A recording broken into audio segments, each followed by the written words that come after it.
आधुनिक जीवन की रफ्तार को देखिए। हम सुबह उठते ही मोबाइल की स्क्रीन देखते हैं, लगातार सूचनाओं की बाढ़ में रहते हैं और दिन भर कुछ न कुछ खाते रहते हैं।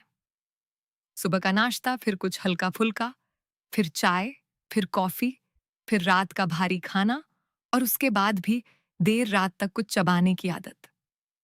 क्या आपने कभी सोचा है कि इस निरंतर शोर और लगातार खाने की आदत के बीच हमारे शरीर के भीतर क्या हो रहा है? यह सचमुच एक बहुत गहरी बात है। हम शायद जैविक शांति या बायोलॉजिकल साइलेंस का अर्थ ही भूल चुके हैं। हमारी दुनिया अब ऐसी हो गई है जहां रुकने का कोई नाम ही नहीं है। लेकिन मैंने सुना है कि जब हम इस निरंतर उपभोग को रोकते हैं, जब हमारे शरीर को भोजन न मिलने का एक संकेत मिलता है, तो हमारे भीतर एक बहुत ही प्राचीन और चमत्कारी प्रक्रिया शुरू होती है। क्या आप इस रहस्यमयी प्रक्रिया के बारे में कुछ बता सकते हैं? बिल्कुल। जब हम खाना रोकते हैं और शरीर में चापचय का शोर शांत होता है, तो हमारी कोशिकाएं एक अत्यंत प्राचीन जीवित रहने की प्रणाली को सक्रिय करती हैं। विज्ञान की भाषा में इसे ऑटोफैगी कहा जाता है। ऑन्टोफैगी। यह शब्द सुनने में किसी विज्ञान कथा या साइंस फिक्शन फिल्म जैसा लगता है। इसका असल मतलब क्या है? क्या शरीर सच में खुद को खाने लगता है? अगर हम इसके शाब्दिक अर्थ पर जाएं, तो हाँ, इसका मतलब स्वयं को खाना ही है। लेकिन इसे सुनकर डरने की जरूरत नहीं है। ये कोई विनाशकारी प्रक्रिया नहीं है, बल्कि यह शरीर की एक बेहद बुद्धिमान रीसाइक्लिंग प्रणाली है। आप इसे हमारे शरीर का सॉफ्टवेयर अपडेट समझ सकती हैं। Software update? यह तुलना बहुत दिलचस्प है। तो क्या यह वैसे ही काम करता है जैसे हम अपने फोन या कंप्यूटर से पुरानी और खराब फाइलों को हटाकर उसे तेज बनाते हैं? एकदम सही कहा आपने। हमारी कोशिकाओं के भीतर लगातार काम करने की वजह से कचरा जमा होता रहता है। क्षतिग्रस्त प्रोटीन, पुराने और खराब हो चुके हिस्से और काम न करने वाले माइटोकॉन्ड्रिया। जब हम उपवास करते हैं, तो शरीर इस कचरे को पहचानता है, उसे छोटे छोटे हिस्सों में तोड़ देता है और फिर उन्हीं से नई और स्वस्थ चीजों का निर्माण करता है। ये शरीर की अपनी आंतरिक सफाई व्यवस्था है। यानी उपवास का मतलब सिर्फ भूखा रहना नहीं है, बल्कि यह शरीर को भीतर से साफ होने का समय देना है। लेकिन एक बात बताइए, आधुनिक मानव का शरीर इस लगातार खाने की आदत को क्यों नहीं झेल पा रहा है? हम तो दिन भर ऊर्जावान महसूस करने के लिए ही खाते हैं ना? यहीं पर हम मानव इतिहास को भूल जाते हैं।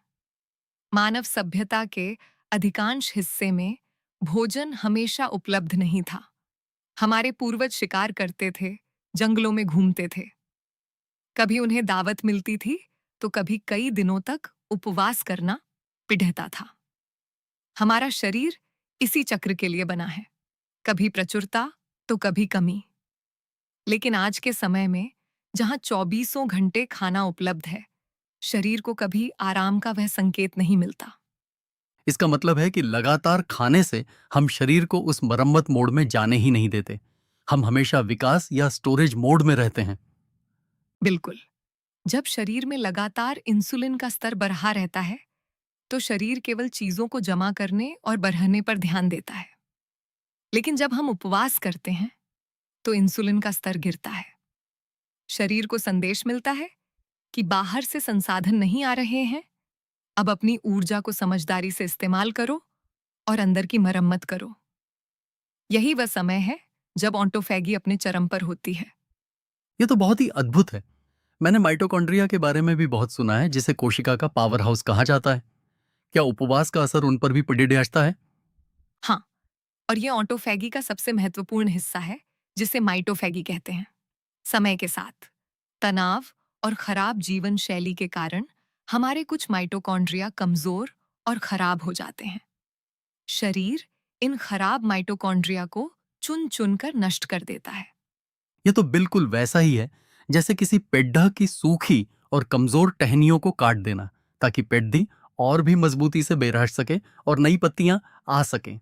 बहुत ही सुंदर और सटीक उदाहरण दिया आपने। जब खराब माइटोकॉन्ड्रिया हट जाते हैं, तो उनका स्थान नए और ऊर्जावान माइटोकॉन्ड्रिया ले लेते हैं।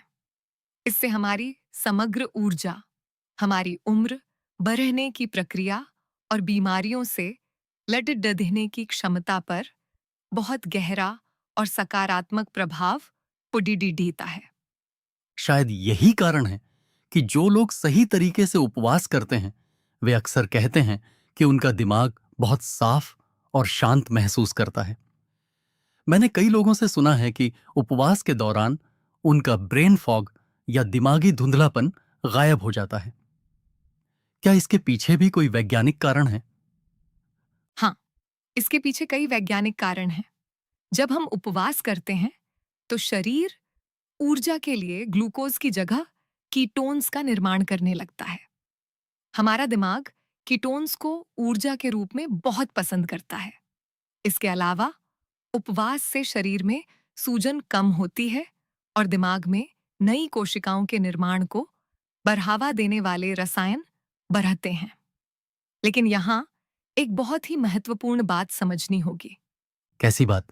यह दिमागी स्पष्टता हर किसी को महसूस नहीं होती। कुछ लोगों को उपवास के दौरान बहुत ज्यादा कमजोरी, चिड़चिड़ापन या सिरदर्द भी हो सकता है।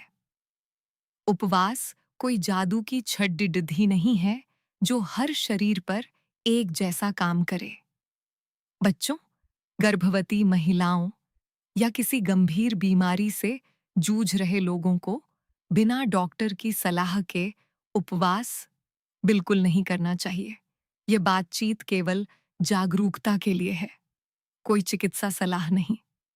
यह बहुत ही जरूरी चेतावनी है और मुझे लगता है कि आजकल इंटरनेट पर जो फास्टिंग कल्चर या उपवास की संस्कृति चल पड़ी रही है वह थोड़ी खतरनाक दिशा में जा रही है। लोग एक दूसरे को चुनौती दे रहे हैं। 72 घंटे का उपवास, बिना पानी का उपवास। ऐसा लगता है जैसे वे अपने शरीर को कोई मशीन समझ बैठे हैं जिसे सजा दी जा रही है। आपने बिल्कुल सही नब्ज पकड़ी दी ही है। उपवास को सजा की तरह देखना सबसे बड़ी गलती है।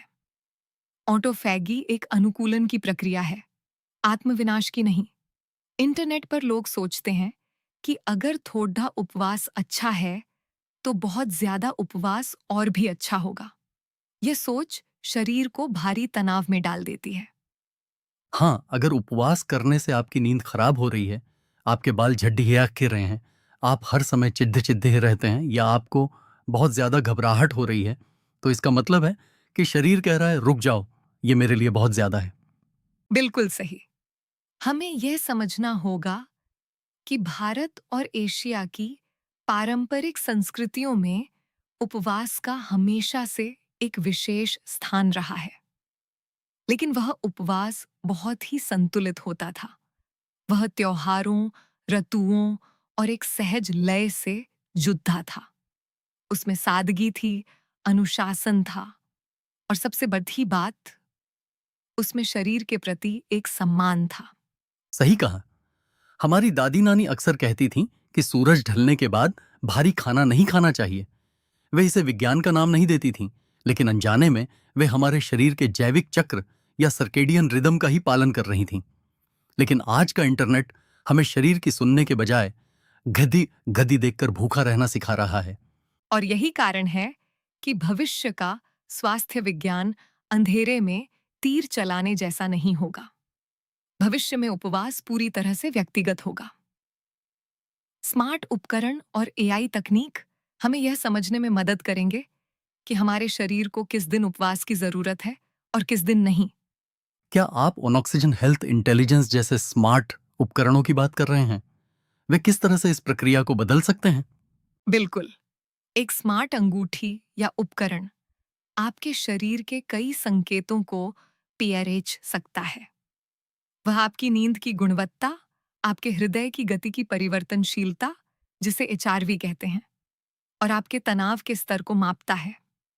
मान लीजिए आपने रात में ठीक से नींद नहीं ली है और आपका शरीर पहले से ही तनाव में है।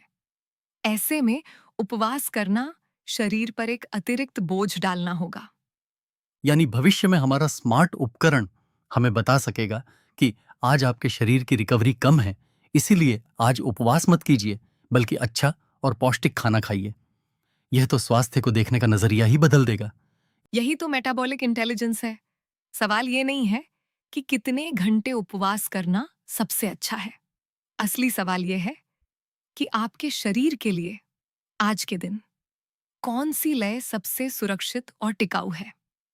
ऑक्सीजन का नजरिया यही है कि हम उपवास को किसी कट्टर विचारधारा की तरह न देखें, बल्कि इसे शरीर की भाषा समझने के एक उपकरण के रूप में इस्तेमाल करें।